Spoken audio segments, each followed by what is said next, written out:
Hola, ¿qué tal? ¿Cómo están? Estamos otra vez en esta entrevista a Pomodoro. Hoy día he invitado a un gran amigo, a Guillermo Sepúlveda, y vamos a compartir desde este espacio de mi cocina esta entrevista rápida y relámpago. ¿Cómo estás, Guillermo? Muy bien, muy bien. Aquí disfrutando junto a ti en la cocina. Interesante espacio. Da hambre, ¿eh? Dan ganas de cocinar.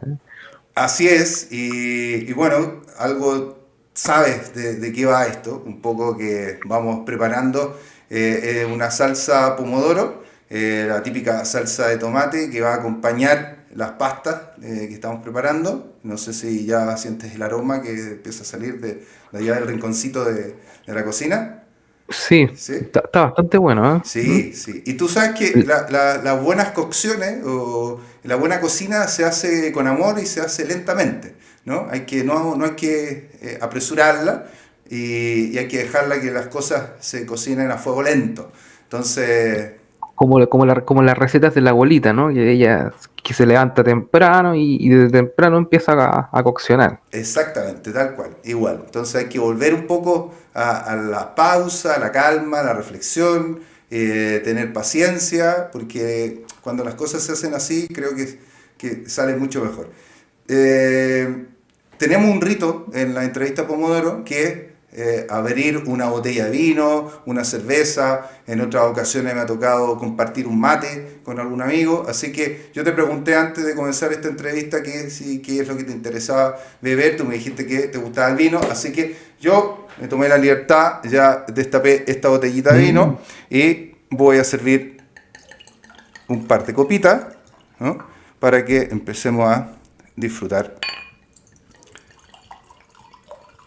Qué caballero el entrevistador. Yo nunca había estado en una entrevista donde me dan alcohol. Qué interesante. No, y la parte más interesante es ahora cuando yo te paso la copa. Así que si eres tan amable, por favor, de extender tu bracito. Oh, ¿Te llega? espera, ¿Llega o no? espera. A ver. Mira que a veces cuesta un poquito, ¿ah? Voy a... Ahí está, ahí está. Ahí te... Ahí está. ¡Ah! Fantástico. Maravilloso. Un saludo por eso, Así salud por eso, que, salud por ese viaje virtual como salud. de la copa.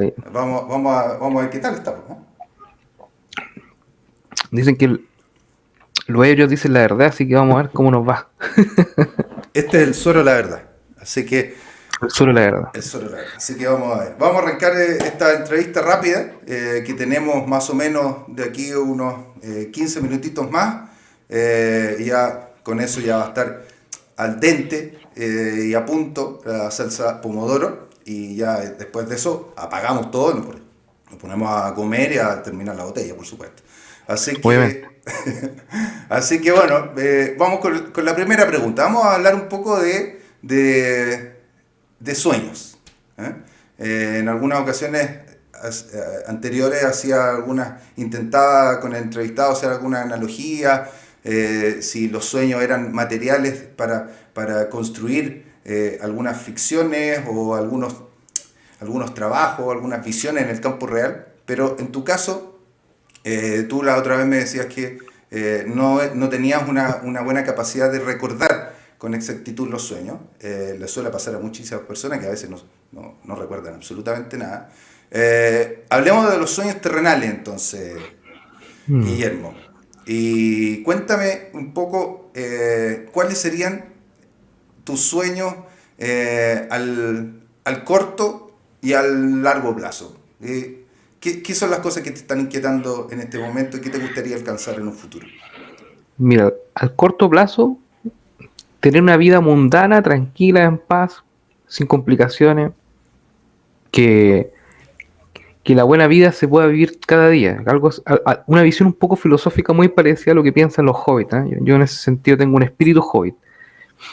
Me interesa mucho tener una vida tranquila, ojalá que mi casa esté tranquila, ojalá que mi vida esté tranquila, que tenga y tranquila no significa solamente estar mentalmente tranquilo, sino estar activamente tranquilo. Suena raro el concepto, pero es ¿Mm? como tener actividad para poder recibir lo que en términos materiales necesito, pero a su vez que esa actividad sea con propósito. No me interesa ser millonario, me interesa simplemente tener el capital suficiente para estar tranquilo, porque a veces creo que muy poco o mucho desespera. Entonces, para mí hay que mantener el punto medio, diría Aristóteles. Ese es por lo menos mi sueño mundano. El de corto plazo, el que trato de cumplir día a día, porque uno si tiene muchos sueños, a largo plazo no cumple ninguno o no es feliz. Entonces, uno tiene que tener sueños al corto plazo y al mediano largo plazo. Perfecto. Y en cuanto al mediano largo plazo, yo creo que a mí me interesa mucho el tema de los videojuegos. Yo llevo desde 2016 fundando un evento que se llama El Último Arte, donde conversamos sobre videojuegos. Y me interesaría, más que el evento surja, que la reflexión surja. De hecho, yo me puedo morir mañana y ojalá que las conversaciones sean fruto de esas conversaciones que estuvieron antes en este evento. Ojalá el evento perdure, ojalá que lo tome si es que el evento alguna vez se extingue. Pero me interesa que se conversen los temas de lo lúdico en general para que se entienda, llámese los juegos, llámese los videojuegos, entiéndase lo que hacen los juegos en la vida de las personas, y que esta conversación siga permanentemente permeando las mesas y que no sea solamente un tema de gamers, ¿no? Gente que se dedica solamente a los videojuegos y que tiene que estar casi como vestida de gamer para poder conversarlo. A mí me interesa que la gente común y corriente entienda un poco estos temas, que a mí me apasionan en realidad, porque yo vengo de la gamificación y la especialización del estudio de videojuegos, para que más o menos se entienda lo que hago. Exacto, y eso es lo interesante, me parece que precisamente tú vienes de un mundo académico, incluso, de la sociología, y de alguna manera tú recoges este filón que significa abrirse hacia esta dimensión de los videojuegos que ha penetrado y ha crecido tanto esta última década, básicamente, un par de décadas yo creo, ya fuertemente desde el año 2000 en adelante. Y eso es interesante poder imaginar cuál sería la proyección de esta simbiosis, de esta comunión entre, por ejemplo, la proyección que puede llegar a tener los videojuegos dentro del mundo de la academia, ¿no? ¿Cuál podría ser ese alcance? Claro, y no solamente el mundo de la academia. Yo creo que hay una escuela, una idea de gente que quiere tomar el videojuego y quiere utilizarlo como una herramienta. Y en eso, claro, efectivamente se han hecho muchos juegos para aprender cosas. No sé si alguna vez conociste la Palabra, que se hizo acá en Chile, un videojuego que enseñaba a leer y escribir. Sí. Entonces, también tenemos muchos juegos. Hay aplicaciones que te enseñan inglés como Duolingo. Y si uno marca a todo el mundo, uno puede llenar de ejemplos todo este abanico. Pero hay otro campo de lo lúdico que no tiene que ver necesariamente con la formación o desarrollo de habilidades, llamémoslo así, sino que muchas veces se desborda y tiene que ver con la distracción, el distenderse. Algunos hablan de playfulness, que es como buscar la sensación de que uno siente en el juego, en la vida, para poder uno también imbrincarse con la vida de manera más no entretenida, porque la entretención se tiende a banalizar como concepto, sino más involucrada. Muchas personas, siento yo, y esto yo lo trato por lo menos en lo que yo llamo la ludopsicología de la terapia, que hago terapia ludopsicológica. Muchas personas generalmente cuando uno se encuentra con ella están totalmente desligadas de lo que hacen, están desligadas del mundo, como que tratan de apartarse de lo que le hace bien, pero también se apartan de lo que les parece engorroso. Y lo que hace la ludopsicología o el estudio del juego como ya no tanto como para aprender algo, sino más que nada para imbricarse con la vida, es básicamente darse cuenta que el juego es mucho más que el fenómeno de lo lúdico, que en general la energía que te entrega el juego no puede estar necesariamente monopolizada ni centrada solamente en los videojuegos. También hay muchas aplicaciones y las personas en sí mismas, sin necesidad de tener un videojuego como este, por ejemplo, necesariamente puede jugar. O sea, no basta tener un juego para jugar, ¿ya? El juego está incluso en la propia naturaleza y a veces más que buscar el juego, hay que despertar el juego que tiene uno en la vida. Es como despertar lo lúdico dentro de sí, básicamente. Y yo creo que eso es lo más importante, creo que nos ha dado a conocer los videojuegos, porque en realidad los videojuegos no es más que una actualización tecnológica de un fenómeno cultural que es el juego, que viene por lo menos desde la prehistoria en adelante. Sí, muy interesante esa visión, ese enfoque que le das tú. Y ya entrando incluso al plano más personal, estaba pensando, Ujú. ¿cómo te podrías imaginar tú si tú fueras un personaje de un videojuego, que estuvieras dentro del videojuego? Si tuvieras la posibilidad o te entregaran el dominio o el comando de ese juego, de decidir si quieres dar vuelta al juego, como yo escucho decir a algunas personas, ¿no? Llegar a terminar todas las etapas, a concluirlas y después volver a iniciar, o bien enfrentarte a una vida o juego que no tenga un final, digamos, preconcebido, que que el campo sea totalmente abierto, que puedan pasar muchas cosas y que la incertidumbre finalmente te abrace por completo. O sea, ¿qué prefieres tú? ¿Ir pasando etapa a etapa los juegos conociendo que existe un final o simplemente avanzar hasta donde te mate el enemigo? Pero para hablar de juego uno siempre tiene que contextualizar, porque el juego es un sistema, ¿no? Siempre, ¿Ya? entonces, y dice la teoría del sistema que los sistemas siempre son menos complejos que el entorno. ¿Qué quiere decir esto? Que cuando uno se mete a un sistema, uno se encuentra con algo más o menos ordenado. Por ejemplo, este es un sistema, ¿ya? Un juego, un videojuego. Pokémon, para algunos lo conocen, otros no. ¿Mm? Y cuando tú lo conectas acá, tú, el sistema se abre para ti, ¿no?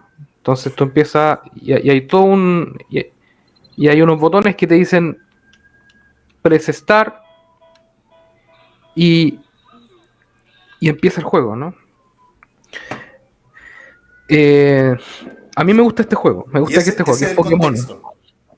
Ese es el contexto que te lo da la misma, el mismo juego. Y ese, a mí me gusta Pokémon. ¿Por qué me gusta Pokémon? Primero, porque para que la gente que no entiende, es básicamente la historia de un joven que sale de su casa, le dan un Pokémon, que en este caso puede ser un animal, un acompañante, y que tiene la capacidad de crecer, evolucionar y desarrollarse a medida que tú lo entrenas, que tú lo educas, tú lo formas, y a medida que también lo haces competir con otros. ¿Mm? Entonces tiene bastantes elementos de la vida, de los que me gustan de la vida, que son la competición, el proteger a alguien o proteger a algo, verlo crecer.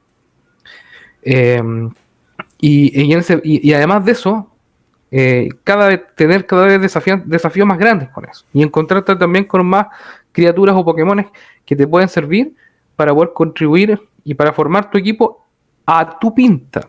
Entonces, ¿qué es lo interesante de esto? Bueno, además de que es un mundo más o menos abierto donde tú conoces bastantes lugares, entonces tienes también el elemento de viaje.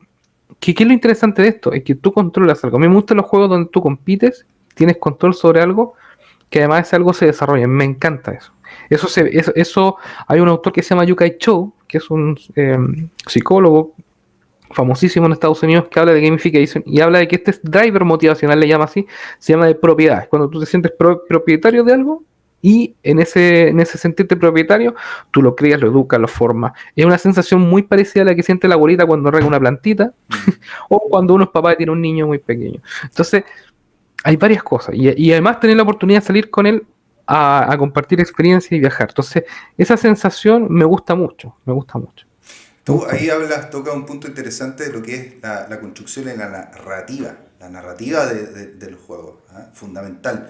¿Tú crees que va a llegar el momento en el cual toda la industria del videojuego va a ser tan potente, va a abarcar tantos ámbitos que finalmente va a desplazar o a lo mejor no desplazar, sino que incorporar la dimensión literaria, los libros, por ejemplo, los cuentos, en la cual las nuevas generaciones, hablemos, por ejemplo, mis nietos incluso, las nuevas generaciones ya no abran un libro, ¿sí? Ya no lean un libro, sino que van a sumergirse en un campo de videojuegos en los cuales ellos pueden ir avanzando, pueden ir explorando, pueden ir participando incluso en la toma de decisiones de algunas salidas que te ofrezca, incluso la misma narrativa o la misma historia, ¿no? Alternativa, Claro. ¿no?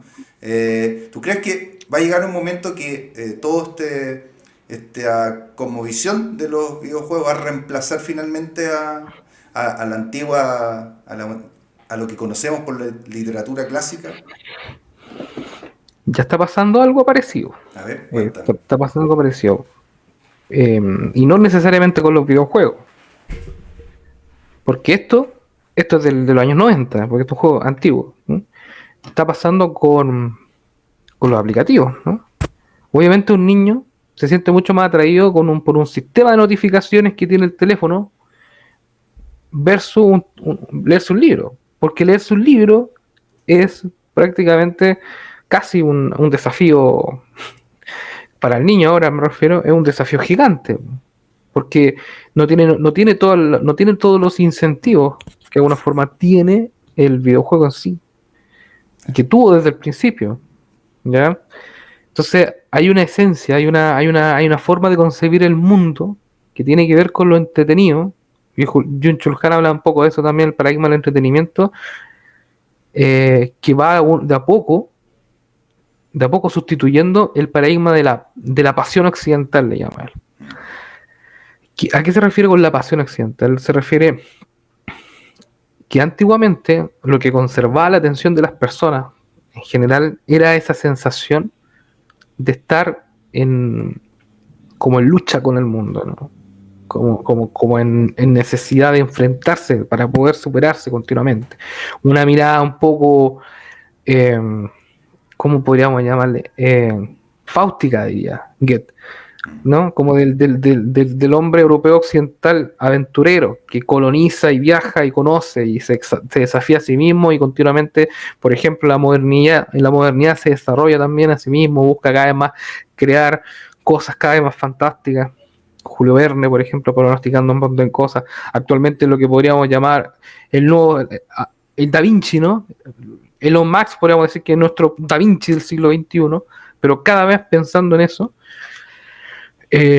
Versus un paradigma que busca y que tiene que ver con el entretenimiento como paradigma, la distracción, la distensión, el abstraerse, el vivir el ocio, ¿no? Vivir el ocio de forma participativa, porque distinto es dormir a jugar. Ambos son ámbitos del ocio, pero uno es más activo y otro es más pasivo. Entonces, vivir el ocio, y hacer que el ocio se convierte no solamente en un espacio valioso, sino que además eh, transformador y comunicativo, que genere conversación, que sea un tema de conversación, que sea una forma de comunicar, que sea el medio que estaba de una forma eh, lloviendo en el ambiente, impregnándose en el ambiente para que podamos conversar. La cosa tiene que ser entretenida, para que exista, básicamente, para que sea, ¿no? Para que devenga, un poco, ahí nos ponemos un poco más filosóficos, pero en general, si no es entretenido, no existe. Exacto. ¿Eh? Juego luego existe, un poco, dando un poco vuelta el paradigma moderno de Descartes, que pensaba que desde que pienso luego existe. Exactamente, qué bien, interesante. O sea, creo que el mensaje es positivista en el sentido de que no hay que tener miedo a estos procesos de transformación. Las personas habitualmente tienen un cierto grado de resistencia a los cambios, sobre todo cuando son muy bruscos como están aconteciendo ahora último, pero Exactamente. finalmente las nuevas generaciones, que los millennials, por ejemplo, se han acostumbrado a recibir una gran cantidad de estímulos, de procesarlos, de digerirlos en su estilo, y no tienen mayores complejos con eso. Por lo tanto, creo que cuando surgió, por ejemplo, el cine, ¿no? Fue un momento épico, especial para la humanidad. Incluso te podría decir que cuando surge la fotografía, todo toda el ámbito de los artistas pictóricos, por ejemplo, se vieron un poco amenazados por el surgimiento de la fotografía. Y no ocurrió nada, ¿no? Siguen habiendo artistas que pintan cosas preciosas, hermosas, y también hay fotógrafos espectaculares. Y yo creo que hay espacio para que convivan todos, ¿no? También hay espacio para la fusión y seguramente a futuro va a venir eso. Así que Muy bien, hemos tenido una charla muy cortita porque ese es el estilo de la entrevista Pomodoro, que tiene que ser algo muy breve y antes que se nos vaya a pasar de cocción la salsa, vamos a tener que ir a buscarla y ya empezar a disfrutar de este almuerzo o cena, no sé, ya veremos. Y compartiendo este vino, hacemos un último brindis, querido Guillermo, y bueno, y nos estaremos encontrando siempre en lo virtual, en lo físico, en el mundo de los juegos y en el mundo de la realidad. Y yo te agradezco que hayas participado de este experimento que estamos realizando dentro de una sección más de Human Cluster que tú también conoces también. De este juego de palabras, ¿no? Exactamente. Así que te envío un abrazo grande, salud y hasta pronto. Ya, pues, te va un gusto, que esté muy bien. Chao, Guillermo. Chao, chao.